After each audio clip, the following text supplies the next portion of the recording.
Bismillahirrahmanirrahim. Assalamualaikum warahmatullahi wabarakatuh.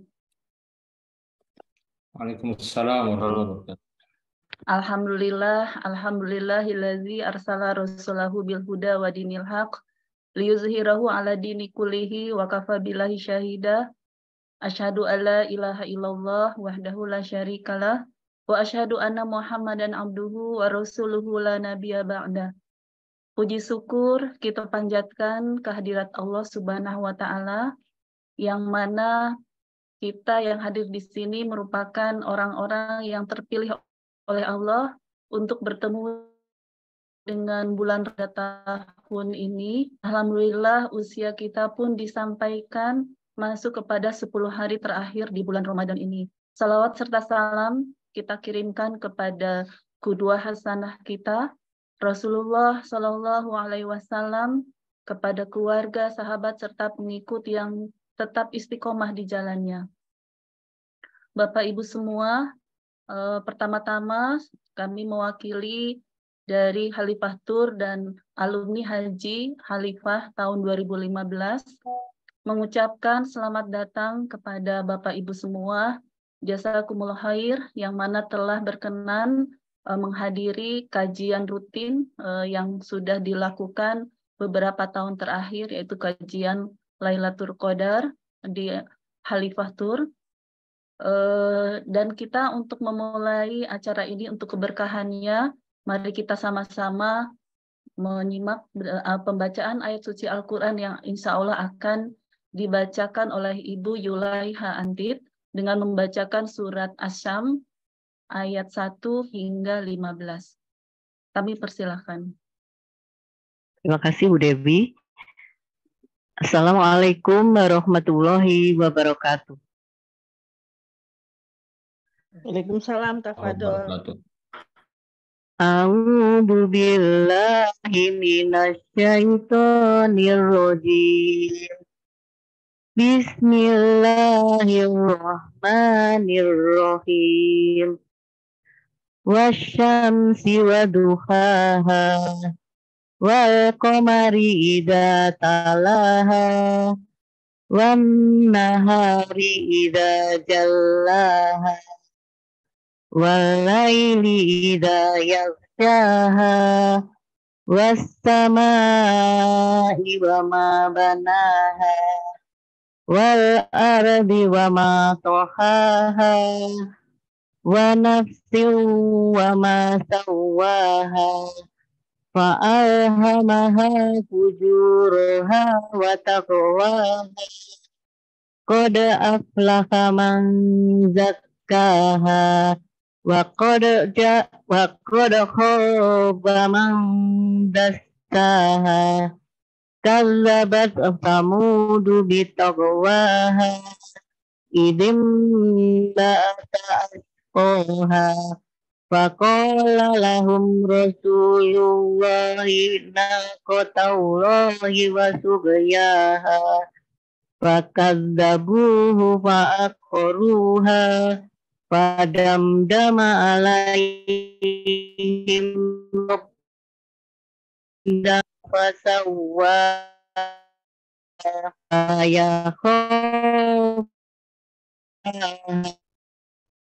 dengan nama Allah yang Maha Pengasih dan Maha Penyayang. Demi matahari dan sinarnya pada pagi hari, demi bulan apabila mengiringinya, demi siang apabila menampakkannya, demi malam apabila menutup gulita, demi langit serta penghamparannya, demi penciptaannya, maka dia mengilhamkan kepadanya jalan kejahatan dan ketakwaannya. Sungguh beruntung orang yang menyucikan jiwanya itu, dan sungguh rugi orang yang mengotorinya. Kaum Samud telah mendustakan Rasulnya karena mereka melampaui batas. Ketika bangkit orang yang paling celaka di antara mereka. Lalu Rasul Allah Nabi Saleh berkata kepada mereka, biarkanlah unta betina dari Allah ini dengan minumannya. namun mereka mendustakannya dan menyembelihnya. Karena itu Tuhan membinasakan mereka karena dosanya, lalu diratakannya dengan tanah, dan dia tidak takut terhadap akibatnya. Assalamualaikum warahmatullahi wabarakatuh. Waalaikumsalam warahmatullahi wabarakatuh. Jazakillah khair Bu Antit. Semoga bagi Bu Antit dan kita semua yang menyimak pembacaan ayat suci Al-Quran ini mendapat rahmat dan berkah dari Allah Subhanahu wa Ta'ala. Amin ya Rabbal Alamin. Untuk acara selanjutnya, alhamdulillah telah hadir bersama kita di sini Bapak Haji Rustam Sumarna selaku owner dari Khalifah Tour and Travels. Kami mohon kesediaan Bapak Rustam untuk memberikan sambutan sekaligus membuka acara rangkaian dari kajian malam Lailatul Qadar ini. Silakan Pak.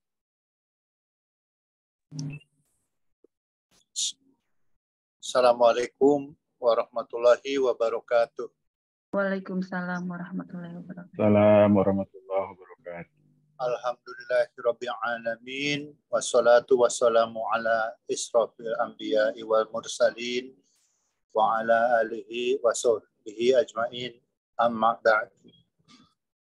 Yang saya hormati Ibu Dr. Dewi, yang saya hormati Bapak dan Ibu sekalian alumni Haji 2015 yang sudah sangat konsisten ya, menyelenggarakan acara ini. Ini tahun ketiga ya Bu Dewi ya kalau tidak salah. Acara ya, seperti ini.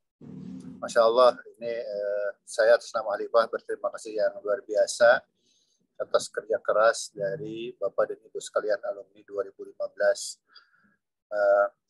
Juga untuk Ustadz Roni, terima kasih atas kesediaannya memberikan tausiah pada malam hari ini, malam ke-21 di bulan Ramadan yang kita muliakan. Dan untuk Bapak Ibu sekalian yang juga bersedia bergabung, saya ucapkan terima kasih. Saya mendoakan betul semoga jerih payah dari Bapak dan Ibu sekalian, terutama alumni Haji 2015, dengan ketuanya Pak Kuku, Bu Antit, dan yang lain-lainnya, semoga hasil kerja keras ini membuahkan pahala yang berlipat ganda. Semoga Allah membalasnya dengan pahala yang berlipat ganda. Sekali lagi terima kasih untuk semuanya, dan dengan ini maka acara rangkaian iktikaf dari acara Zoom Khalifah Tour kita mulai bersama-sama. Semoga Allah memberkahi kita semua. Saya kira itu sambutan saya pada malam hari ini. Saya kembalikan kepada Ibu Dewi. Wabillahi taufiq wal hidayah. Wassalamualaikum warahmatullahi wabarakatuh. Waalaikumsalam warahmatullahi wabarakatuh. Hatur nuhun Pak Rustam, semoga Bapak dan keluarga selalu sehat walafiat selalu. Amin, amin, amin. Bapak Ibu semua, alhamdulillah kita masuk kepada acara inti, yaitu kajian dengan judul Petunjuk Nabi dalam Menyucikan Jiwa dan Membersihkan Hati. Kepada Ustadz yang kami hormati, Ustadz Roni Abdul Fattah, kami persilahkan. Baik, terima kasih Ibu Dr. Dewi dan juga Bapak Haji Rustam ya. Bismillahirrahmanirrahim. Assalamualaikum warahmatullahi wabarakatuh. Waalaikumsalam warahmatullahi wabarakatuh. Alhamdulillah wa kafa, wassalatu wassalamu ala rasulillah, an-nabiyil mustafa, wa ala alihi wa sahbihi ahli sidqi wal wafa, amma ba'd. Yang sama-sama kita muliakan, kita hormati Bapak Haji Rustam Sumarna selaku owner Khalifah Tour, juga MC pada malam hari ini Ibu Dr. Dewi Mulyani, dan juga Qari'ah yang membacakan surat Asy-Syams barusan Ibu Antit, Dan juga terima kasih kepada Teh Yuli, Kang Yoga yang sudah menjadi jalan saya bisa bersilaturahim dengan Bapak Ibu sekalian. Juga tidak lupa nih saya lihat ada Ibu Haja Evo juga ya. Ibu Haja Evo dan semua ya. Bapak Ibu yang tidak bisa disebutkan namanya satu persatu. Alhamdulillah pada malam hari ini, malam yang ke-21 Ramadan 1444 Hijriah, Allah Subhanahu wa taala pertemukan kita di kajian rutin tahunan ini. Saya kalau tidak salah tahun kedua mengisi ini ya. Kajian Lailatul Qadar. Mudah-mudahan kebersamaan kita pada malam hari ini kebersamaan yang diberkahi Allah Subhanahu wa taala. Dan mudah-mudahan kita semua termasuk orang-orang yang diberikan keistiqomahan dalam beramal saleh di bulan yang mulia ini. Dan ketahuilah bahwa al-ashrul awakhir adalah ya final dari Ramadan yang kita kerjakan.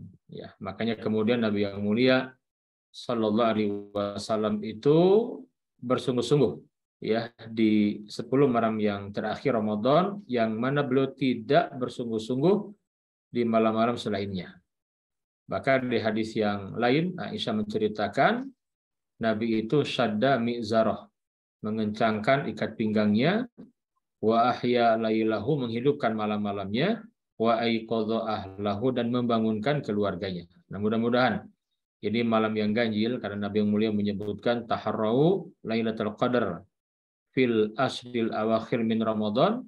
Carilah keutamaan, kemuliaan Lailatul Qadar pada 10 malam yang terakhir dari Ramadan. Dan Nabi di hadis yang lain, Imam Muslim meriwayatkan diperinci, yaitu fil witri. Carilah Lailatul Qadar itu pada malam-malam ganjil. Ya, pada malam-malam ganjil minal ashril awakhir min Ramadan, pada 10 hari yang terakhir di bulan Ramadan. Mudah-mudahan kita semua termasuk orang-orang yang dipilih Allah bisa mengisi malam Lailatul Qadar dengan amal-amal yang terbaik. Karena amal-amal itu kalau kita bertepatan di malam Lailatul Qadar, keutamaannya lebih baik dari 1000 bulan, Masya Allah. Lailatul Qadri khairun min alfi syahr. Maka mari kita berjuang, hadirin sekalian, agar kita mendapatkan kemuliaan itu. Layakan diri kita. Insya Allah pada malam hari ini kita akan membahas satu tema, yaitu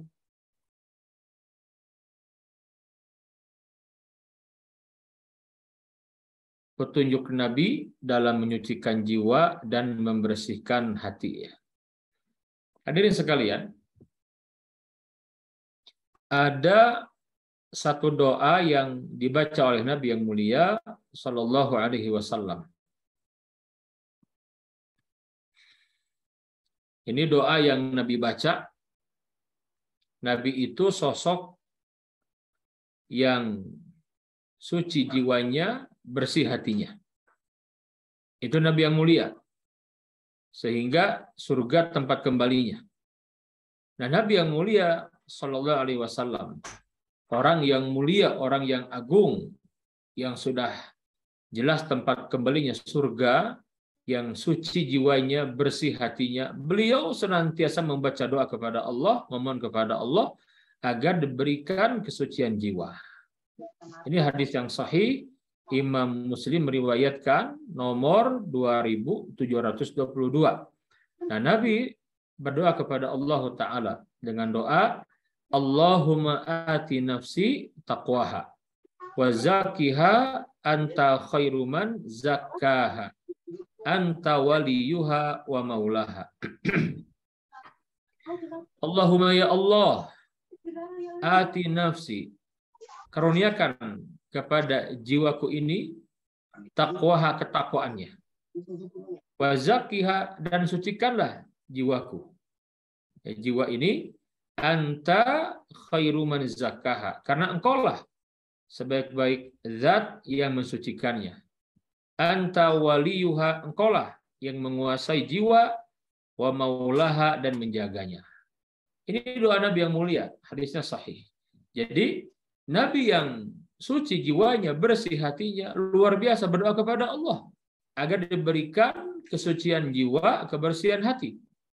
Ya. Bahkan di hadis yang lain Nabi yang mulia beliau berdoa kepada Allah, ya muqallibal qulub, tsabbit qalbi ala dinik. Ya musarrifal qulub, sarif qalbi ala ta'atik. Ya Allah, ya Rabb, wahai zat yang maha membolak-balikan hati, ya tetapkan hati ini di atas agamamu, dan tetapkan hati ini di atas ketaatan kepada Engkau. Nah, luar biasa ini. Ini saya awali sengaja dengan menyampaikan doa ini agar kita memahami betapa kita lebih harus berjuang untuk mendapatkan kesucian jiwa, kebersihan hati. Rasul saja yang sudah dijamin luar biasa perjuangannya untuk menjaga kesucian jiwa, kebersihan hati. Hadirin sekalian, Allah Subhanahu wa taala memuji ya orang-orang yang memiliki jiwa yang suci, hati yang bersih. Ya. Nah, ketika Allah taala menegaskan tentang urgensi penyucian jiwa, betapa tinggi dan mulianya orang-orang yang memiliki kesucian jiwa, dan Allah mencela juga tentang orang-orang yang mengotori jiwa dengan kedurhakaan, kemaksiatan. Nah, sebelum Allah menyampaikan tentang jiwa itu pentingnya untuk disucikan dan tercela yang mengotorinya, Allah Ta'ala bersumpah dengan keagungan makhluk-makhluknya. Tadi dibacakan oleh Ibu Hajah Antir di surat Ad-Duha, Asy-Syams, surat Asy-Syams.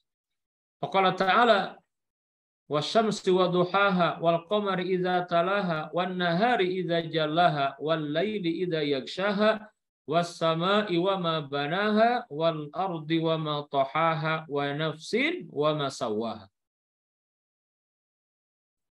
Ini luar biasa ini. Ini sumpah terpanjang di dalam Al-Qur'an. Allah Jalla wa'ala ketika bersumpah itu pasti yang akan dibicarakan perkara yang sangat penting. Ya. Nah, ketika Allah Jalla wa'ala bersumpah sampai sepanjang ini, wasyamsi wal qamari wan nahari wal laili was sama'i wal ardi wa nafsin, demi matahari, demi bulan, demi siang, demi malam, demi langit, demi bumi, demi jiwa, ini menunjukkan apa? Saking dahsyatnya, pentingnya yang akan dibicarakan. Dalam kaidah ilmu tafsirnya itu jawabul qasam. Ini kan al-qasam ya, huruf qasam itu bersumpah. Ya. Maka ada jawabul qasamnya, apa ini dia? Ya. Jawabannya adalah fa'alhamaha fujuraha wa taqwaha. Maka Allah ilhamkan kepada jiwa itu kejahatan dan ketakwaannya. Maka Allah berfirman, qad aflaha man zakkaha wa qad khaba man dassaha.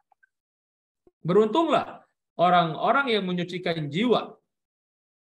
Ya, qad aflaha man zakkaha. Beruntunglah orang-orang yang menyucikan jiwanya, dan merugilah orang-orang yang mengotorinya.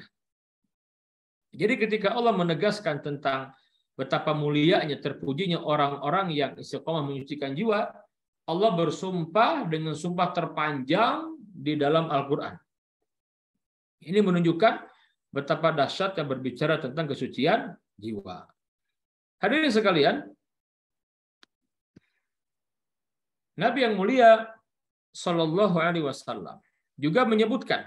Jadi ketika disebut nafs dan kolbu, makanya dari istilahnya kita dapat dari Nabi ya. Untuk nafs itu tazkiyah, maka ada ilmu tazkiyatun nufus, tazkiyatun nafs, penyucian jiwa. Ini istilah. Jadi memang terjemahnya ke bahasa kita yang terbatas itu ya seperti itu, penyucian jiwa. Bahasa Arabnya tazkiyatun nafs. Tapi untuk kolbu itu mesti, kalau Quran berbicara tentang kolbu, selalu dikaitkan dengan salim, kolbun salim, ya, hati yang selamat. Jadi kalau jiwa yang suci, hati yang selamat. Nah ini menarik, ya, kesucian jiwa dan kebersihan hati, keselamatan hati. Baik, hadirin sekalian, saya akan sampaikan Mengapa kita penting berbicara tentang kesucian jiwa, kebersihan hati? Ya, saya menggunakan istilah ya, kolbu ini hati ya, karena memang terbatas bahasa kita. Semua kita paham lah bicara tentang kolbu ini ya, yang dimaksud kolbu yang secara abstraknya, bukan yang fisiknya ya. Baik, kenapa penting berbicara masalah kebersihan hati, penyucian jiwa? Kita lihat. Yang pertama, kita al-qalbu dulu ya. Al-qalbu mahalu nadharillahi ta'ala. Nah, jadi hati ini, qalb ini, ya kenapa penting kita bahas?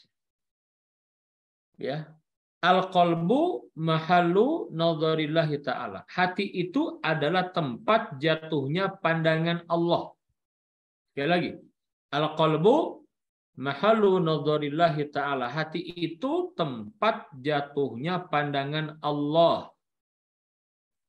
Jadi Allah Ta'ala tidak akan melihat rupa, penampilan, harta, pangkat, jabatan. Tidak. Yang dilihat oleh Allah adalah qalb, hati. Kita lihat.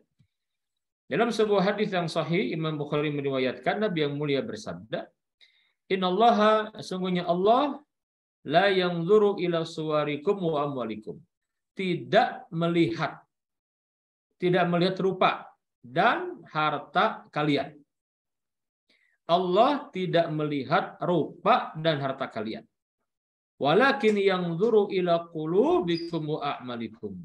Tetapi yang dilihatnya adalah hati dan amal-amal kalian. Ya. Jadi Allah Ta'ala tidak melihat rupa dan harta, termasuk pangkat jabatan. Ya. Walakin yanzuru ila qulubikum wa a'malikum. Tetapi yang dilihat adalah hati dan amal-amal kalian. Ya. Makanya ketika hati dan lisan berbeda, itu yang dilihat oleh Allah adalah hati. Mari kita tadabbur firman Allah Subhanahu wa taala. Di surat Al-Baqarah ayat yang ke-8 Allah Taala berfirman, "Wa minan nas may yaqulu amanna billahi wa bil yaumil akhir wa ma hum bimu'minin." Wa minan nas, dan di antara manusia, may yaqulu, ada yang berkata, nah, lisannya ngomong, berkata, amanna billah, kami beriman kepada Allah, wa bil yaumil akhir, dan beriman kepada hari akhir, wa ma hum bimu'minin, padahal sebenarnya mereka tidak beriman, kata Allah. Ya, jadi Allah nafikan. Ini Allah Ta'ala menegaskan tentang ciri orang munafik. Munafik i'tiqad, keyakinan yang bisa membatalkan iman. Jadi ada orang-orang yang saja mengatakan kami beriman kepada Allah dan beriman kepada hari akhir, tapi Allah menafikan, bohong. Mereka tidak beriman. Kenapa? Karena orang munafik antara lisan dengan hati berbeda. Lisannya ngomong beriman, tetapi hatinya menolak, tidak beriman. Maka yang dilihat adalah hati.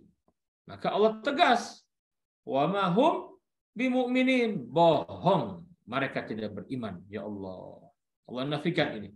Padahal lisannya ngomong, kami beriman kepada Allah, beriman kepada hari akhir. Kata Allah, bohong, tidak beriman mereka itu.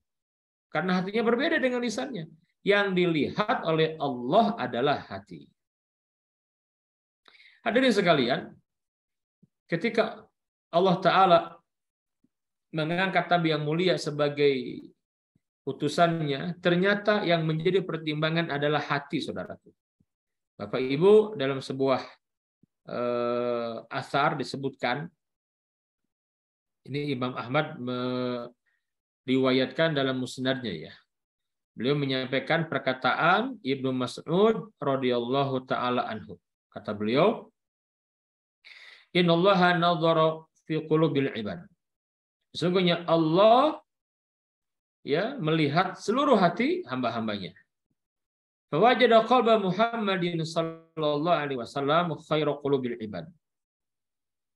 Dan Allah mendapati hati Nabi Muhammad sallallahu alaihi wasallam adalah sebaik-baik hati hambanya. Ya.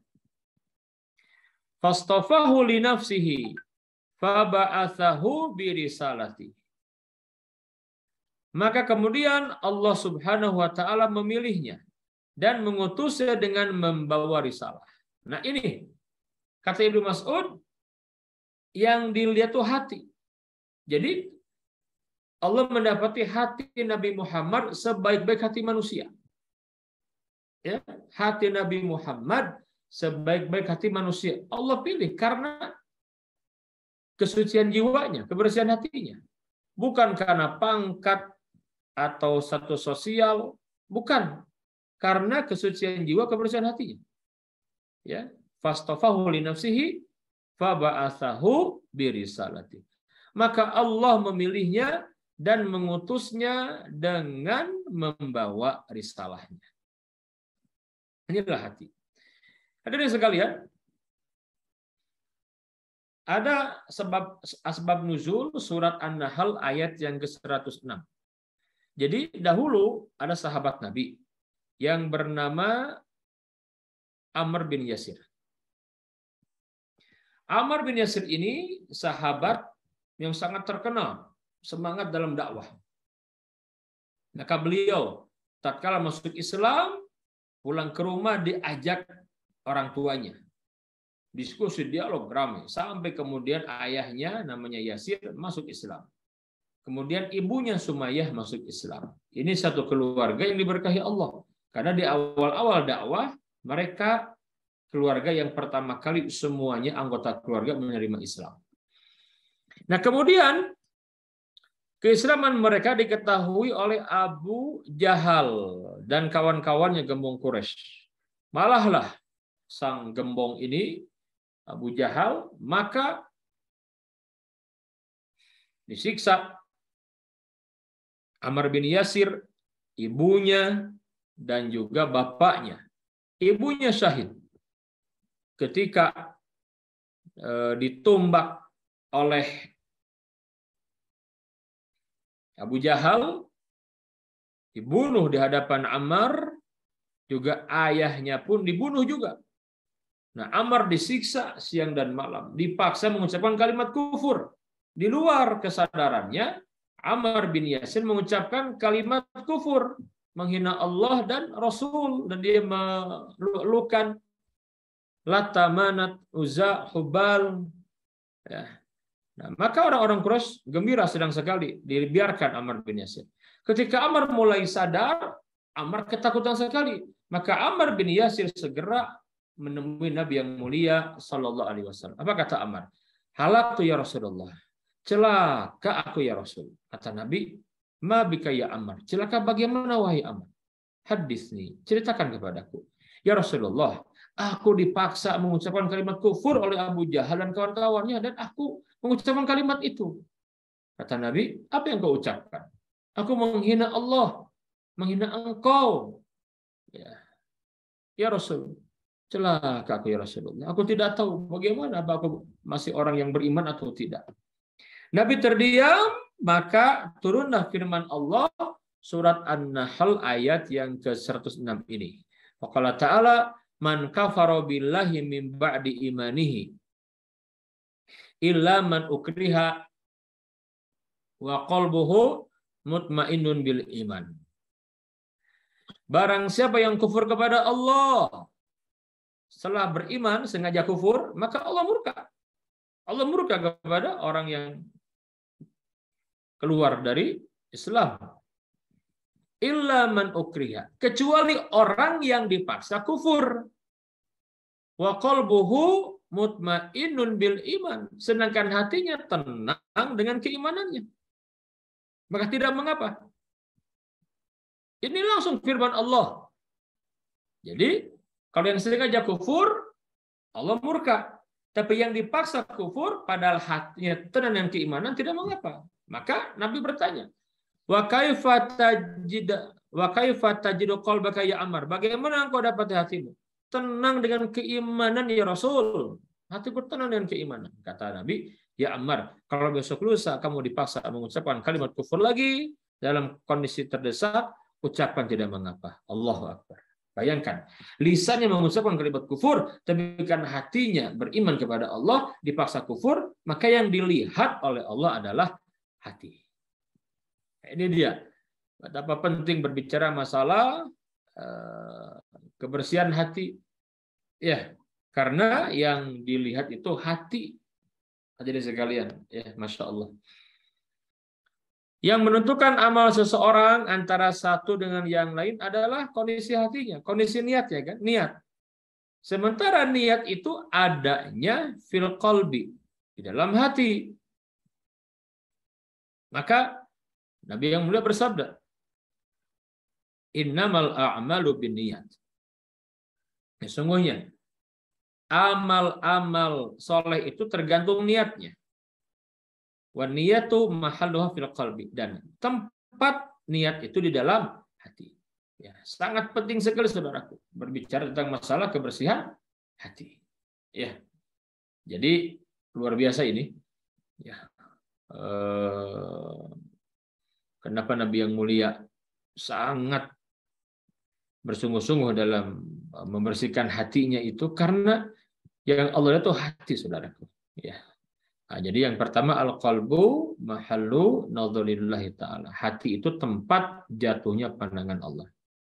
Yang kedua, ya, kenapa penting berbicara, membahas tentang kebersihan hati?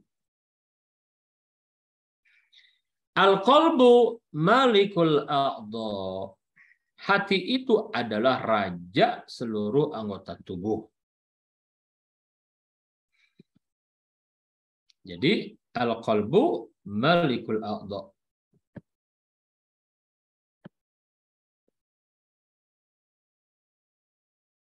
Hati itu adalah raja seluruh anggota tubuh.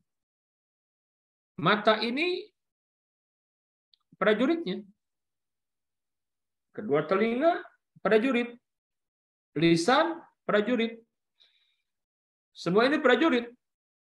Rajanya adalah qalbu.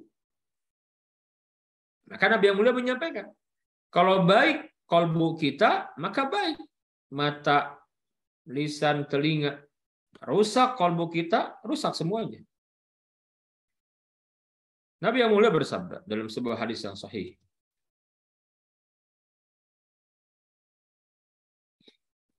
ala wa inna fil jasadi mudghah. Ketahuilah pada diri manusia itu terdapat segumpal daging, mudghah. Idza saluhat saluhal jasadu kullu. Ya. Apabila baik segumpal daging itu, maka baik pula seluruh anggota tubuhnya. Wa idza fasadat, dan kalau rusak segumpal daging itu, fasadal jasadu kullu, maka rusak pula seluruh anggota tubuh. Ala wahyal qalbu, segumpal daging itu adalah hati, qalbu. Ini lagi ya, mohon maaf kalau menerjemahkan qalbu dengan hati ya, karena itulah bahasa kita ya. Dan semua kita paham lah. Walaupun kalau kita kembali ke bahasa Arab itu memang enaknya bilang qalbu gitu ya. Cuman bahasa kita terjemahnya itu ya hati yang mewakili ya. Tapi kita semua paham maksudnya ya. Nah, jadi ternyata baik dan tidaknya mata, telinga, lisan itu tergantung baik dan tidaknya hati kita.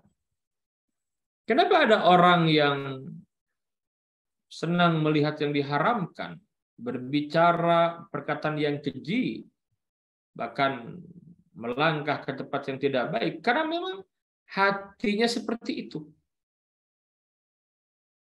Jadi kalau baik hati ini baik semuanya, rusak semuanya.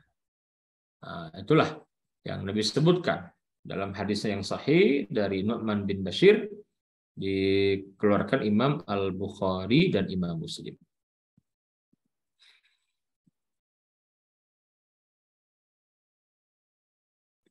Yang ketiga, al-hayatu hayatul qulub. Hakikat kehidupan yang sesungguhnya di sisi Allah adalah kehidupan hati. Hati yang hidup, hidupnya hati. Al-hayatu hayatul qulub. Hadirin sekalian,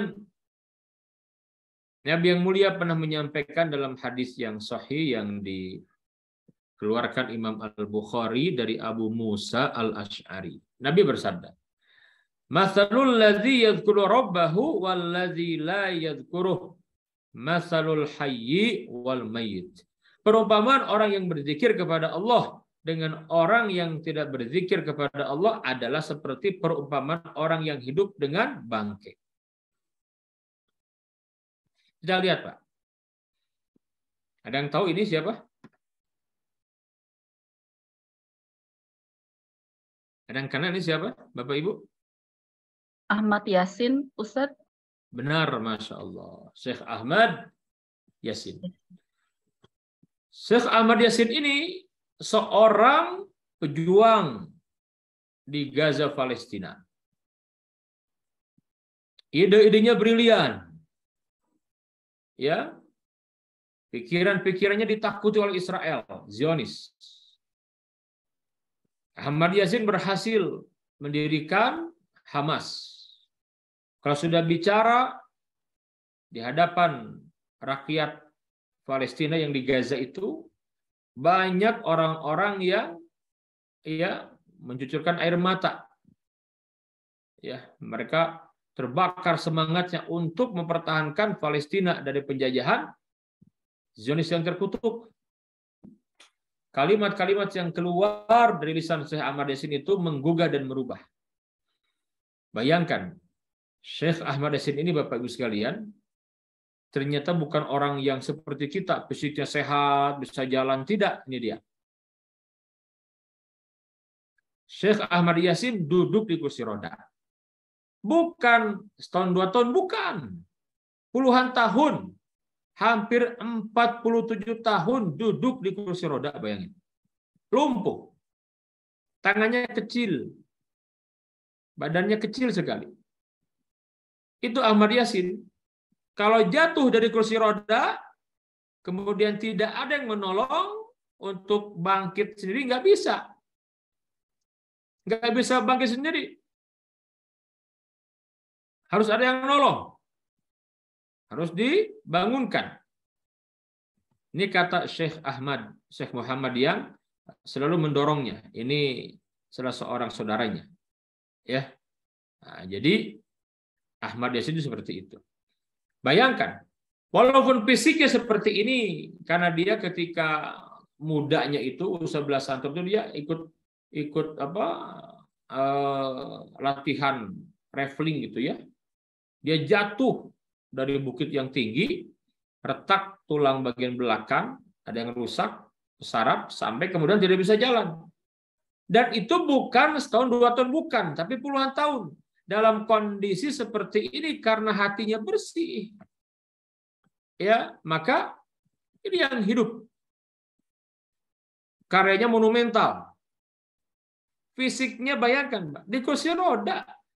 Sampai Zionis Yahudi itu saking marahnya karena Ahmad Yasin terus melakukan perlawanan dengan berorasi, maka Yahudi Zionis itu suatu saat setelah tahu bahwa Ahmad Yasin dapat berita sedang sholat Jumat di sebuah masjid di Gaza, maka dikirimlah Apache. Itu helikopter yang dahsyat sekali. Dibom.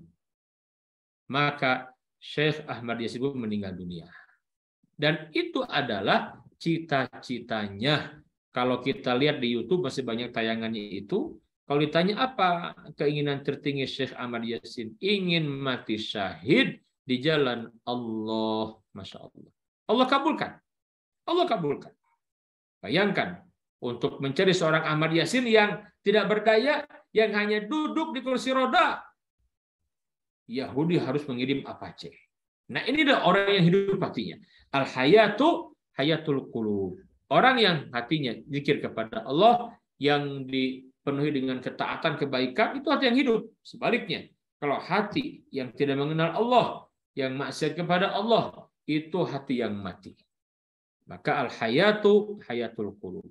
Ya, sebaliknya kita melihat ada orang-orang yang mungkin fisiknya jangkung tinggi besar, sehat. Kalau dia tidak punya hati yang baik, nggak punya karya apa-apa. Sampai sekarang Ahmad Yasin dikenang karena keberaniannya, syaja'ah. Padahal dia duduk di kursi roda. Jadi buah tutur yang baik untuk generasi kemudian hari. Dan itu yang diminta oleh Nabi Ibrahim alaihissalam, waj'alli lisana sidqin fil akhirin. Ya Allah, jadikan aku ini buah tutur yang baik untuk anak cucuku kemudian hari. Bayangkan. Jadi harus kita dari sekarang persiapkan. Kalau kita besok lusa mati, apa yang dikenang oleh anak cucu kita kemudian hari? Adakah mereka bangga dengan kita karena kita punya banyak karya monumental, karya kebaikan? Atau sebaliknya, kita nggak punya karya apapun dalam hidup? Ya, maka kita harus memahami bahwa al-hayatu hayatul qulub. Hakikat kehidupan adalah hidupnya hati. Hati yang mengenal Allah. Selanjutnya, yang keempat, quwwatul mar'i fi qalbihi. Kekuatan tekad seseorang terletak di dalam hatinya, qalbunya. Ya. Jadi kekuatan tekad untuk berbuat tergantung tekad yang ada dalam hatinya. Kenapa ada orang yang semangat untuk nonton final bola misalkan? Mohon maaf ini bagi para pecinta bola, sama juga senang ya. Kalau final Piala Dunia kan begitu ya. Kadang jam 1 mainnya kan jam 2 gitu ya. Semangat kita tuh. Bisa bangun itu jam 2, Bang. Bisa bangun jam 2 itu. Ingin nonton bola gitu ya. 2 jam anteng depan TV itu. Dulu begitu. Ya. Tetapi kenapa tidak bisa bangun jam 2 untuk sholat tahajud? Malas. Kenapa? Karena tadi boleh jadi nggak ada tekad dalam hatinya untuk berbuat itu. Kayak sekarang, kenapa ada muslimin yang susah sekali mengkhatamkan Quran di Ramadan? Bayangkan. Ada yang jarang baca Quran, tapi baca handphone sering sekali. Kan tidak boleh. Semua juga kebaikan. Tapi kalau berlebihan, sekarang ini kan hampir dipastikan semua megang handphone. Dan banyak sekali grup. Kebayang ya. Ada grup alumni umroh, alumni haji, alumni SMP, SMA, segala macam grup banyak banget. Ya, itu setiap orang kalau posting dibaca habis waktu, nggak kerasa berjam-jam. Tapi baca Quran malas. Ya, kenapa? Karena memang tidak ada kecintaan kepada Quran di hatinya. Lemah, tidak kuat tekadnya itu. Ya, baru baca Bismillahirrahmanirrahim. Alif lam mim. Zalikal kitabu la raiba fih hudan lil muttaqin. Baru baca 2 ayat, tring, nah itu kan kalau baca di HP itu masuk pesan. Itu dibuka dulu itu biasanya itu ya WA-nya. Seru kayaknya penting. 2 jam itu. Baca ayat baru, baca Quran baru 2 ayat itu. Beres ngobrol berjam-jam, ingat sedang ngaji Quran, dilihat lagi. Aduh masih banyak, nanti ajalah. Shadaqallahul azim. Wah, ini repot ini ya. Ramadan ini. Ya. Nah, makanya jadi sekalian pastikan bahwa tekad berbuat baik itu harus ada di sini. Miliki di hati ini, ya. Jadi kalau hatinya dipenuhi dengan kebaikan, dia akan mudah berbuat kebaikan. Tapi kalau hatinya dipenuhi dengan keburukan, akan berbuat buruk. Teko itu hanya mengeluarkan yang diisikan ke dalamnya. Kalau isinya kopi, keluar kopi. Isinya teh, keluar teh. Isinya susu, keluar susu. Isinya comberan, keluar comberan. Sama. Ya, demikianlah seorang. Kalau hatinya dipenuhi keburukan, malas. Penuh kebaikan, mudah semangat. Kalau ada kecintaan untuk i'tikaf, untuk mendapatkan Lailatul Qadar, dia akan kuat. Tapi kalau malas, lemah tekadnya, pasti dia lebih memilih untuk tidur. Ya, padahal ini endingnya nih. Bukankah Nabi yang mulia menyampaikan innamal a'malu bil khawatim, sungguhnya amal-amal itu tergantung endingnya, akhirnya. Ya, bukan hanya di awal tapi ending gitu ya. Yang terakhir,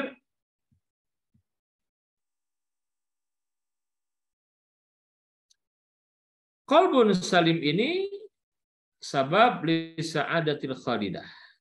Hati yang bersih adalah penyebab utama mendapatkan kebahagiaan yang abadi.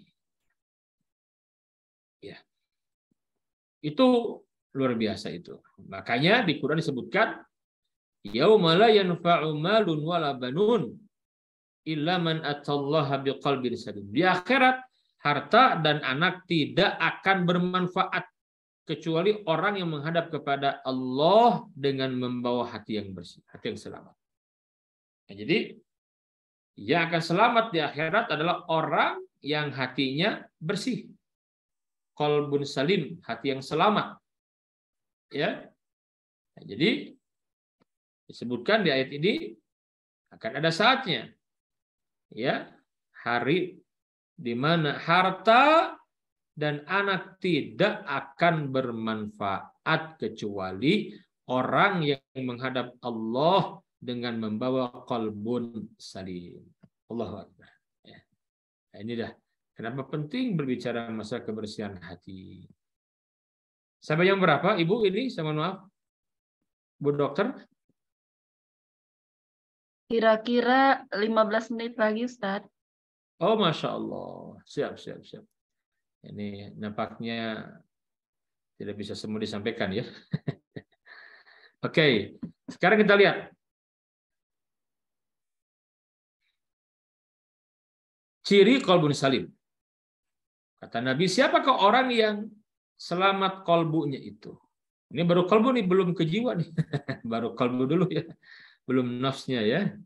Oke. Yang pertama, qalbun salim itu cirinya hati yang selamat dari kesyirikan. Dari penyakit syirik. Dengan cara apa? Dengan cara memurnikan tauhid kepada Allah. Nah, seseorang dikatakan qalbun salim, hatinya selamat, jiwanya suci. Itu manakala ya selamat dari kesyirikan dengan cara memurnikan tauhid kepada Allah. Bagaimana cirinya? Ciri orang yang bertauhid kepada Allah itu yang hatinya bertauhid kepada Allah adalah ketergantungan hati yang sangat kuat kepada Allah. Dia hanya takut kepada Allah, berharap kepada Allah, tawakal kepada Allah. Ya. Tidak ada yang diharapkan kecuali Allah. La ilaha illallah, la ma'budu bihaqqin illallah. Ya. Nah, jadi mustahil orang akan meraih qalbun salim, hati yang bersih, yang selamat, kalau dia tidak bertauhid atau dia berbuat kesyirikan kepada Allah. Maka yang merusak kesucian ya jiwa, kebersihan hati itu adalah penyakit syirik. Kesyirikan kepada Allah. Maka pastikan bahwa di hati kita hanya Allah, tidak ada yang lain. La ilaha illallah, la ma'budu bihaqqin illallah. Maka Nabi yang mulia, saudaraku, Nabi itu senantiasa mengajarkan kepada muslimin bagaimana ketergantungan hati kepada Allah. Bahkan anak-anak kecil saja, Bapak Ibu, di zaman Nabi, seperti ada hadis yang menceritakan Nabi pernah membonceng Ibnu Abbas. Ini sepupunya Nabi. Kata Nabi yang mulia, ya gulam. Waktu itu Ibnu Abbas masih sangat belia. Usia gulam itu usia 9-12 tahun. Ya gulam, inni u'allimuka kalimat. Nah, aku hendak mengajari kamu beberapa perkara. Ihfazillah yahfazka. Jagalah Allah, nak. Niscaya Allah akan menjagamu. Ihfazillah tajidhu tujahak. Jagalah Allah. Nanti kau akan dapati Allah dalam semua urusan. Idza sa'alta fas'alillah. Nah, jika kamu meminta kepada Allah. Wa idza sta'anta, kalau kamu minta pertolongan, minta tolong kepada Allah. Nabi mengajarkan anak kecil, Pak, gulam. Tapi tidak lantas bicara begini. Nah, kalau kamu minta kepadaku. Aku ini paman, aku ini nabi loh. Enggak begitu. Tetapi minta kepada Allah.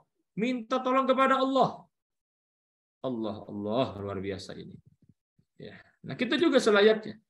Kita ajarkan putra-putri kita, nak, kalau kamu ingin mendapatkan pekerjaan yang baik, bangun malam, tahajud. Kamu sudah beres kuliah, nak, minta kepada Allah. Semoga Allah berikan yang terbaik. Mama, papa mah nggak bisa memberikan apa-apa, nak. Besok lusa meninggal, kamu itu milik Allah. Nah, pernah tidak seperti itu kita kepada anak-anak kita? Ya, kita ajarkan agar mereka tergantung kepada Allah, bukan kepada kita. Maka yang paling sengsara adalah yang hatinya banyak bergantung kepada makhluk. Nyadar kepada makhluk. Yang bahagia itu orang-orang yang hatinya all out untuk Allah. Bergantung kepada Allah. Yang kedua, ciri qalbun salim itu adalah hati yang selamat dari takabur atau kesombongan. Dengan cara apa? Tawadu atau rendah hati. Hadirin sekalian, cirinya adalah ciri orang yang tawadu itu, yang tidak sombong itu, mudah menerima al-haq atau kebenaran dan tidak pernah meremehkan orang lain. Nabi yang mulia menyampaikan al-kibru batrul haqqi wa ghamtun nas. Kesombongan itu, takabur itu menolak kebenaran dan meremehkan orang lain. Nah, maka Nabi yang mulia menegaskan, la yadkhulul jannah. Kamu tidak akan masuk surga. Tidak akan masuk surga. Man kana fi qalbihi mithqala dzarratin min kibr. Orang yang di dalam hatinya ada kesombongan walaupun sebesar dzarrah, la yadkhulul jannah, enggak akan masuk surga. Ya Allah. Nah, maka kita tanya diri kita, adakah, ya, kata Nabi, adakah seperti itu? Kita diberikan nasihat mudah menerima. Siapapun yang menyampaikan kalau baik kita terima. Dan kita tidak pernah meremehkan orang lain. Maka kata Imam Ahmad bin Hambal, kalau aku bertemu dengan orang yang lebih tua usianya, maka yang ada di benakku, ya Allah, orang ini lebih tua dariku umurnya, pasti lebih banyak amal solehnya. Nah, gitu. Ketemu dengan yang lebih muda, kata Imam Ahmad, maka di benak kita apa harusnya? Ya Allah, ini masih muda, sedikit dosanya. Jadi nggak ada meremehkan. Ketemu yang tua, berbaik sangka dia banyak amal solehnya. Ketemu yang muda, kita juga berbaik sangka ini sedikit dosanya. Nah, jadi nggak ada celah untuk meremehkan orang lain. Oke, yang ketiga ya. Jadi qalbun salim adalah hati yang selamat dari al-hasad atau iri dengki. Al-hasad atau iri dengki. Dengan cara apa? Dengan cara mencintai kebaikan yang ada pada orang lain. Ya. Bagaimana cirinya? Senang melihat orang lain mendapatkan kebaikan, nikmat, dan susah atau berempati. Ya, dan susah ya melihat dan susah atau berempati dengan kesulitan atau kesusahan orang lain begitu. Jadi ciri orang yang selamat dari hasad, iri dengki ini, dia senang kalau orang dapat kebaikan dan dia ikut berempati, ikut susah ketika orang lain mendapatkan kesulitan. Nah, ini kalau begini, Masya Allah. Yang sebaliknya, ya, SMS, senang melihat orang susah dan susah melihat orang senang. Kalau seperti itu ada penyakit hasad, iri dan dengki. Nabi yang mulia menegaskan, Bapak Ibu jamaah sekalian, Nabi menegaskan begini, ya, iyyakum wal hasad, awas, hati-hati dari penyakit hasad. Fa innal hasad ya'kulul hasanat. Hasad itu akan memakan kebaikan, menghancurkan kebaikan. Kama ta'kulun nar al-hataba, sebagaimana api melahap kayu bakar. Masya Allah. Masya Allah. Jadi Nabi ingatkan, jangan biarkan hati kita dengan penyakit dengki, iri, jangan, hasad, jangan. Kenapa? Hasad, iri, dengki menghapuskan kebaikan kalian sebagaimana api membakar kayu bakar. Yang keempat, ciri qalbun salim, hati yang selamat dari hubbud dunia atau cinta dunia dengan cara mencintai akhirat. Jadi hati yang selamat dari hubbud dunia, cinta dunia dengan cinta kepada akhirat. Bagaimana cirinya? Cirinya adalah dunia yang dimiliki dijadikan sebagai kendaraan untuk menyampaikan kepada kemuliaan hidup di akhirat. Bukan tidak boleh punya dunia, silahkan. Tetapi dunia disikapi dengan benar. Dia dijadikan sebagai kendaraan untuk menyampaikan kepada kemuliaan hidup di akhirat nanti. Ya, itu orang-orang yang baik. Jadi orang-orang yang qalbunya salim itu orang yang zuhud, orang yang tidak hubbu dunia. Ya. Ya, dia yakin benar Allah berfirman, "Wa bataghi fima ataqallahu darul akhirah wa la tansa nasibaka minad dunya." Dan carilah pada apa yang telah dianugerahkan Allah kepadamu, yaitu berupa kebahagiaan di akhirat nanti, dan jangan kamu melupakan bagianmu dari kenikmatan duniawi itu. Masya Allah. Nah, ini dia ciri orang yang memiliki qalbun salim. Hadirin sekalian, Bapak Ibu dan juga jamaah yang berbahagia. Sekarang bagaimana kiat meraih qalbun salim, hati yang bersih?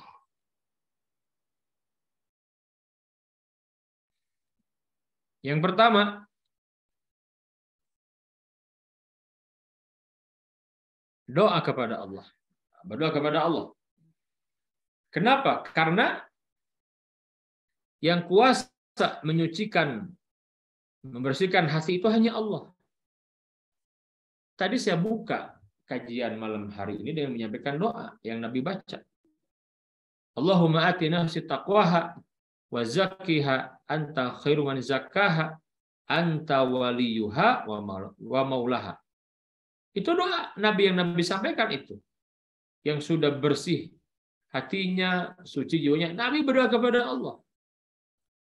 Nah, pertanyaannya, kita ketika ingin mendapatkan qalbun salim, jiwa yang suci, hati yang bersih, pernah tidak bersungguh-sungguh minta kepada Allah? Karena hati kita berada dalam genggaman Allah. Ya. Nah, kalau kita belum sungguh-sungguh minta kepada Allah. Di dalam Al-Quran itu, para nabi, mereka punya doa masing-masing. Takutnya mereka itu luar biasa. Makanya mereka luar biasa itu. Dalam berdoa kepada Allah. Nabi Adam ada doanya. Nabi Nuh, apalagi Nabi Saleh, Nabi Hud, Nabi Musa, Nabi Isa, Nabi Muhammad, apalagi. Doa-doa kepada Allah. Apa doanya? Ya Allah, bersihkan hati ini. Allahumma ati nafsi taqwaha. Atau Allahumma inna nas'aluka qalban saliman wa yaqinan sadiqan, dan seterusnya. Itu doa ya. Atau dengan bahasa kita boleh, silakan.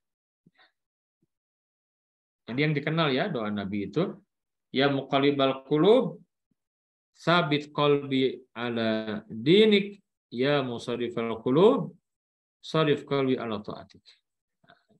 Wahai Allah, zat yang membolak-balikkan hati, tetapkan hatiku di atas agamamu. Yang kedua, kiat meraih qalbun salim, mujahadah. Mujahadah, bersungguh-sungguh. Ya, bersungguh-sungguh. Jadi kalau tidak ada keseriusan, nggak bisa. perlu kesungguhan. Namanya mujahadah. Dan kalau kita sudah bermujahadah di jalan Allah, ingin dekat dengan Allah, Allah berikan jalan yang banyak nanti. Caranya. Di surat Al-Ankabut, ayat terakhir Allah berfirman, ya, walladzina jahadu fina lanahdiyannahum subulana. Walladzina jahadu fina, dan orang-orang yang berjihad, yang bersungguh-sungguh di jalan kami, lanahdiyannahum subulana. Niscaya kami akan memberikan petunjuk kepada jalan-jalan kami. Nah, penting kesungguhan. Ya, tekad, saya harus lebih baik tahun ini. Itu penting sekali, saudara. Nomor 3, qiyamul lail, salat malam. Jelas sekali ya, keutamaan salat malam. Nabi yang mulia menyampaikan, alaikum bi qiyamil lail. Hendaklah kalian menjaga salat malam, qiyamul lail atau salat tahajud. Fa innahu da'bus salihina qablakum. Karena salat qiyamul lail itu kebiasaan orang-orang saleh sebelum kamu. Ya, kebiasaan orang-orang baik, orang-orang saleh sebelum kamu. Ada kalimat wa huwa qurbatun ila rabbikum. Salat malam itu akan mendekatkan kamu kepada Allah. Ya. Qurbatun ila rabbikum. Kemudian menjadi ya penolak keburukan. Jadi rem lah. Orang kalau sholat malam kan ngerem gitu. Nggak akan mudah berbuat kemaksiatan. Ya, membuat hati bersih dan membuat kita selamat dari kemaksiatan. Itu sholat malam itu. Nah, ada kalimat untuk hati yang bersih. Maka orang-orang yang ingin membersihkan hati, menyucikan jiwa itu, jadi dengan sholat malam sebagai ibadah dia dengan Allah Subhanahu wa taala. Yang keempat, memperbanyak istighfar dan tobat kepada Allah. Perbanyak istighfar dan tobat kepada Allah. Hadirin sekalian, yang namanya manusia itu, Pak, disebutkan kullu bani Adam khata'un. Setiap bani Adam itu berbuat salah. Wa khairul khata'in at-tawwabun, dan yang pernah berbuat salah ada yang segera kembali kepada Allah dengan berbuat kebaikan. Nah, tebus dengan istighfar dan tobat kepada Allah. Maka di antara amalan yang dianjurkan bagi orang-orang yang sedang mencari Lailatul Qadar, ya, di malam ganjil dan seterusnya itu, maka di antara amalannya apa? Muhasabah. Kita muhasabah, mengevaluasi. Itu Umar bin Khattab menyampaikan hasibu anfusakum. Hisablah dari kalian.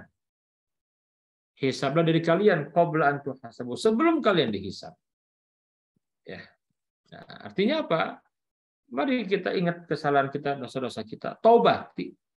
Taubati dengan taubatan nasuha. Taubati dosa-dosa kita. Ya. Lisan istighfar dan taubat kepada Allah. Yang kelima, membaca Al-Quran dan mentadaburi maknanya penting sekali.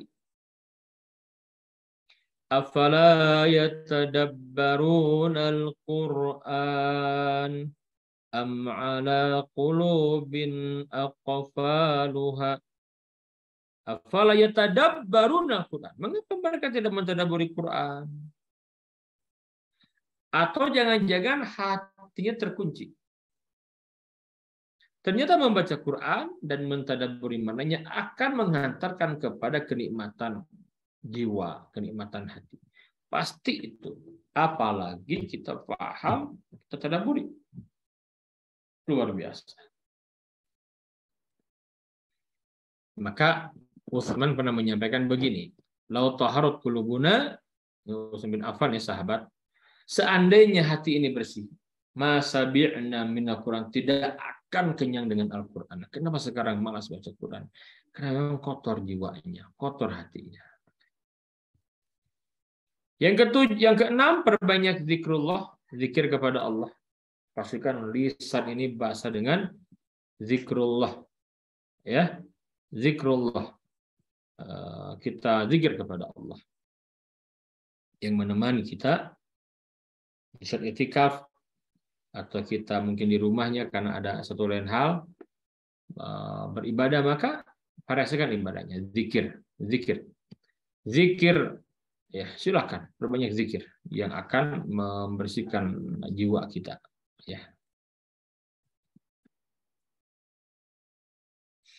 Yang ketujuh, cari lingkungan yang baik. Nah, Nabi yang mulia menyampaikan, almar'u ala dini khalili. Seseorang itu tergantung kawan dekatnya. Falyanzur man yukhalil. Maka hendaklah dia waspada dengan siapa dia berkawan dekat. Ya, berkhalil dengan siapa. Makanya besar pengaruh lingkungan itu. Kalau lingkungannya baik, biasanya orang akan jadi baik. Tapi kalau buruk, ya terbawa juga. Itu secara umum kan begitu kaidahnya. Maka penting sekali mencarikan lingkungan terbaik untuk kita bisa meraih qalbun salim. Ya. Jadi sekalian, ini sudah lebih ya Bu Dr. Dewi, ya mohon maaf ini baru bahas qalbu ini ya. Qalbunya nih, nafsnya belum ini. Ya. Mungkin nanti ada waktu lagi insya Allah kita bedah nafs ya. Baru qalbunya dulu nih. Kebersihan hati. Baik, barangkali ada yang didiskusikan, yang ditanyakan dari para peserta, dipersilakan ya. Jadi saya materi cukup, kita buka dialog dan tanya jawab ya. Subhanakallahumma wa bihamdika asyhadu an la ilaha illa anta astaghfiruka wa atubu ilaik. Jazakumullah khair, Ustadz Roni. Alhamdulillah materinya sudah selesai. Walaupun tadi kami sudah meralat ya Ustadz ya bahwa malam ini tidak ada sesi tanya jawab, tetapi mungkin karena masih ada waktu nih, kami persilahkan, mungkin saya mohon izin kepada panitia ya, kepada Pak Kuku dan teman-teman alumni Haji 2015, kita masih ada waktu memberikan kesempatan bagi yang ingin bertanya. Kami melihat di sini sudah ada yang raise hand, Ibu Yuniarti, silakan Bu Yuniarti. Iya, assalamualaikum warahmatullahi wabarakatuh. Jazakallah Dokter Dewi. Saya mau bertanya sama Pak Ustadz. Assalamualaikum warahmatullahi wabarakatuh, Pak Ustadz. Waalaikumsalam warahmatullahi wabarakatuh. Saya izin bertanya Pak Ustadz dengan kolbu ini. Nah, saya itu kadang-kadang ya, saya punya perasaan kadang-kadang ya suka apa sih kalau misalkan kita ada kepentingan terburu-buru, misalnya kita mau periksa lab, mau periksa sesuatu Pak Ustadz.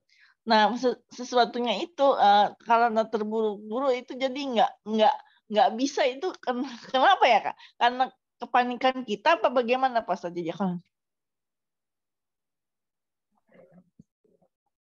Ya, saya kurang bisa menangkap ini pertanyaannya ya. Kepanikan maksudnya gimana Bu? Panik gimana nih? Enggak, saya misalnya kita mau periksa ke lab, misalnya mau periksa air kecil misalnya, karena disuruh dokter misalnya. Karena kita waktunya mepet gitu ya, pas terburu-buru misalnya, karena kita misalnya karena puasa kan harus misalkan di labnya itu jam 5. Nah, sedangkan pemeriksaan urinnya itu harus kita keluarkan buru-buru. Nah, itu kadang-kadang saya tuh nggak bisa tuh Pak Ustadz, karena hatinya ada sakitnya apa gimana ya Pak Ustadz? Jangan. Iya. Oh, ini yang jawab Dokter Dewi harusnya nih Pak Bu Dokter. Yang bab kedokteran ini ya. Ya barangkali saya hanya sedikit saja ya. Ya memang penting sekali ya. Jadi gini, kalau kita bisa memanage kolbu ya, artinya sudah paham kita akan peka sendiri ya, Masya Allah ya. Kalau kolbu ini sudah paham bagaimana petunjuk Nabi dalam membersihkannya tadi itu, maka itu akan peka sekali hati kita. Nggak enak ya, termasuk tadi mungkin kalau buru-buru kan suka nggak enak gitu ya, nggak enak jadi serba salah lah ya. Itu bagian dari kepekaan hati kita. Kan orang kan gini, orang kalau sudah terbiasa membersihkan dia akan peka sekali. Coba lihat, mohon maaf dengan tidak mengurangi rasa hormat ya, sebab kita mulia insya Allah asal halal. Coba Bu, itu orang yang narik sampah itu, yang narik sampah ya, yang sampah banyak lalat, itu karena udah kebiasaan sehari-hari, sudah nggak ngepek itu bau itu. Itu saya lihat tuh di Gerkalong ya, di Gerlong itu. Di Gerlong kan ada pasar di Gerkalong ya. Banyak sampah tuh. Karena ada ibu dan anak yang suka narik sampah itu. Ya Allah, itu begitu nikmatnya kelihatan makan di atas tumpukan sampah tuh enak sekali kelihatannya. Dia makan sambil keringat begini gitu ya. Waduh, itu di atas tumpukan sampah, bayangin. Ya. Nah, sudah hilang, sensitif sudah hilang gitu ya. Ya. Nah, makanya orang-orang kalau sudah begitu tuh repot. Tapi orang kalau yang rajin, yang biasa bersih, wah saya rasa bau sedikit pun juga kita nggak mungkin akan pengaruh ke selera makan kita gitu. Sama hati juga ya. Kalau sudah peka karena kita latih, ada latihannya agar kolbu ini bersih itu, nanti peka sendiri, tahu dia, ya peka sendiri gitu. Bahkan dia ya bukan niat ini ya. Kita kalau peka ini kita bisa tahu ketika orang ketemu orang itu berbicara, kita paham nih orang ini seperti apa, kita paham ya. Nah, ini orang nih hanya pamer, ini orang gitu, kita tahu ini orang kelihatan orang yang baik, masya Allah gitu, kita kerasa karena bahasa hati sampai ke hati lagi. Mohon maaf ini kalau kurang memuaskan Bu ya, mangga Ibu Dokter Dewi, Ibu dokter yang paham ini gimana pertanyaan. Ya mungkin Ustaz, kalau yang saya tangkap mungkin dari pertanyaan Ibu Yuniarti itu kan misalnya seorang pasien diminta oleh dokter memeriksakan lab. Kadang-kadang sudah banyak ketakutan, khawatir ketahuan penyakit ini, penyakit itu ya. Mungkin itu yang saya tangkap ya Bu Yuniarti ya. Padahal itu belum tentu terjadi. Dan bahkan ada yang mengatakan, aduh saya takut ketahuan nanti disuruh berobat, harus menjalani pengobatan. Nah itu juga yang mana sebenarnya ketakutan-ketakutan itu tidak perlu terjadi ya Ustadz, yang didasari oleh kepanikan atau kekhawatiran berlebihan. Mungkin itu yang saya tangkap ya Bu Yuniarti. Mohon maaf apabila saya keterbatasan untuk menjawabnya juga. Iya, Bu Dokter, jazakallahu khair atas jawabannya. Assalamualaikum warahmatullahi wabarakatuh. Oh iya, Waalaikumsalam warahmatullahi wabarakatuh. Mungkin dari Bapak Ibu, apakah ada yang masih bertanya lagi? Kemudian kalau misalnya tidak ya, tidak ada. Kalau misalnya tidak ada nih, alhamdulillah jazakallahu khair Ustadz. Kita mengawali kegiatan rangkaian kajian Lailatul Qadar ini dengan materi yang sangat bagus ya, sangat luar biasa, banyak sekali ilmu yang didapat. Dibuka dengan materi tentang hati ya, yang mana dalam Islam itu ada 3 jenis hati ya Ustadz ya, kolbun salim, kolbun marid atau kolbun hati yang sakit ataupun kolbun mayit. Dan mudah-mudahan dengan materi ini ya, di mana kita ketahui bersama bahwa setiap manusia itu mempunyai 2 potensi ya Ustadz ya, ujuroha wa taqwaha. Kalau misalnya kita berupaya untuk mendapatkan hati yang bersih atau hati kolbun yang salim, maka mudah-mudahan Allah kita agar ketika kita dihadapkan beberapa pilihan atau hal-hal dalam kehidupan ini yang harus kita jalani, dituntun untuk ketakwaan ya Ustadz ya. Karena 2 potensi itu selalu ada dalam diri kita. Dan alhamdulillah kita juga sudah mendapat banyak tuntunan ya bagaimana cara meraih kolbun salim. Dan yang tadi yang saya betul-betul maksudnya dari materi ini kita diingatkan kembali untuk selalu meminta kepada Allah, memohon bantuan kepada Allah agar selalu dituntun hati kita. Karena kalau misalnya dalam sehari-hari kita lebih sering nih meminta misalnya ya Allah sembuhkanlah penyakit saya, penyakit fisik terutama Ustadz ya. Kadang-kadang kita lupa untuk meminta disembuhkan penyakit-penyakit hati kita. Yang mana kalau penyakit fisik mungkin itu jalan menuju surga malah ya Ustadz ya.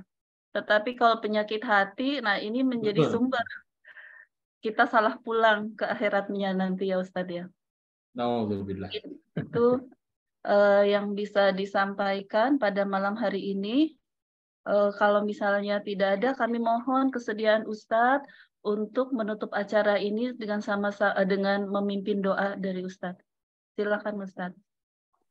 Baik, terima kasih Ibu Dr. Dawi Mulyani dan juga para jamaah sekalian ya. Yang tidak bisa disebutkan namanya satu persatu, insya Allah kita semua orang-orang yang istiqomah dalam kebaikan. Ya, mari kita berdoa semoga kebersamaan kita malam hari ini bagian dari rangkaian kita mengisi malam-malam ganjil terutama dengan amal-amal yang terbaik ya. Nah, kita ingin agar Ramadan kita ini Ramadan yang lebih baik dari yang sebelumnya, dan tentu kita berjuang di babak final ini untuk melawan rasa malas, meningkatkan semangat ibadah, diantaranya dengan bermajelis ilmu seperti ini. Mohon maaf Ustadz, bisa di unmute lagi? Tadi ke klik, mohon maaf. Mohon maaf. Ya. Ya, jadi kita ingin memaksimalkan ya dengan amal-amal terbaik. Tentu setelah kajian ini Bapak Ibu bisa bersungguh-sungguh dengan membaca Al-Quran, zikir, sholat malam dan lain-lainnya. Kita berdoa kepada Allah Subhanahu Wa Taala. Bismillahirrahmanirrahim. Allahumma shalli wa sallim ala hadin nabiyil karim wa ala alihi wa sahbihi ajma'in wa man tabi'ahum bi ihsanin ila yaumiddin. Alhamdulillahirabbil alamin. Hamdan yuwafi ni'amahu yukafi'u mazidah. Ya Rabbana lakal hamdu kama yanbaghi li jalali wajhikal karimi wa azimi sultanik.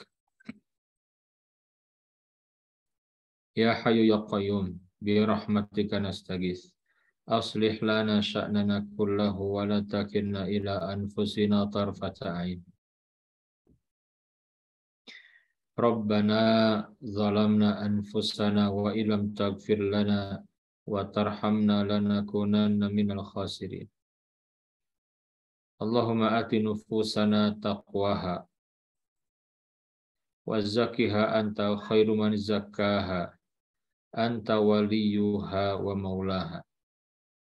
Ya Allah ya Rahman ya Rahim, karuniakan kepada kami keberkahan malam hari ini ya Allah. Berkahilah majelis ilmu kami, berkahilah silaturahim kami pada malam hari ini. Ya Rabbana, terimalah amal-amal soleh kami di bulan yang agung dan mulia ini. Ya Allah, ya Rahman, ya Rahim, ampuni dosa-dosa kami ya Allah. Sekumakan kami dalam kebaikan ya Rabb. Allahumma inna nas'aluka ridhaka wal jannah wa na'udzubika min sakhatika wan nar. Allahumma inna nas'aluka husnal khatimah wa na'udzubika min su'il khatimah. Allahumma inna nas'aluka taubatan nasuha wa taubatan qabla al-maut wa rahmatan 'inda al-maut wa maghfiratan ba'da al-maut. Allahumma hawwin 'alaina fi sakaratil maut wan najata minan nari wal 'afwa 'indal hisab. Allahumma inna nas'aluka lailatal qadri allati hiya khairun min alfi syahr bi rahmatika ya arhamar rahimin. Ya Allah, karuniakan kepada kami kemudahan untuk mengisi Lailatul Qadar dengan amal-amal terbaik kami ya Allah, yang Kau janjikan lebih baik dari ibadah yang dikerjakan selama 1000 bulan. Ya Rabbana, mudahkan kami ya Rabb, mudahkan kami beramal soleh di malam yang mulia ini ya Allah, di malam Lailatul Qadar. Rabbana atina fid dunya hasanah wa fil akhirati hasanah wa qina adzabannar. Subhana rabbika rabbil izzati amma yasifun wa salamun alal mursalin walhamdulillahi rabbil alamin. Terima kasih Bapak Ibu yang berbahagia. Saya mengucapkan maaf juga ya. Terima kasih banyak ya. Assalamualaikum warahmatullahi wabarakatuh. Waalaikumsalam warahmatullahi wabarakatuh. Jazakallah khair Ustadz. Ustadz Roni yang telah memberikan materi pada Wa'iyyakum. malam hari ini. Semoga keberkahan selalu menaungi kehidupan Ustadz sekeluarga Amin. dan Bapak Allahumma Ibu amin. semua. Untuk acara selanjutnya akan kami hadir lagi pada tanggal 13 April hari Kamis ya insya Allah, dengan materi yang akan dibawakan oleh Ustadz Wijayanto yang berjudul Kan Ku Kejar Kemuliaan Lailatul Qadar.